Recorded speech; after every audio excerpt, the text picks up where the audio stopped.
মঙ্গলবার লোকসভা ভোট পর্ব শেষ হলেও বুধবার সকালে রঘুনাথগঞ্জের রাধানগরে শাসক দল ও সিপিআইএমের মধ্যে গণ্ডগোলে এলাকায় উত্তেজনা ছড়ায়।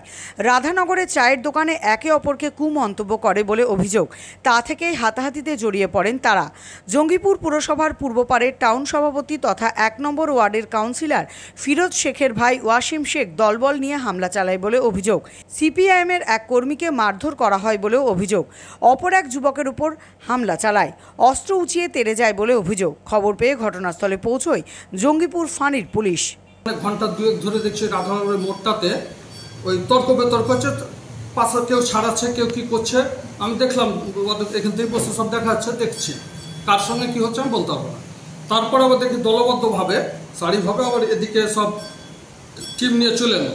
আর যে সঙ্গে গন্ডগোল তারাও বাইরে ছিল, বাইরে থাকার পরে এদিকে মারপিট হয়েছে। যে ১ নম্বর যে আছে কাউন্সিলর, শুনলাম নাকি ওর ভাইয়ের সঙ্গে গাল কেটে গেছে, কিসে মেরেছে আমি বলতে পারবো না। তবু যেটা যে শুনলাম সামনাসামনি শুনলাম যে ও পিস্তলের বাট দিয়ে মেরেছে।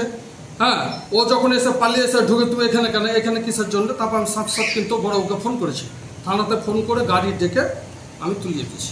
বাংলা টুডে নাও।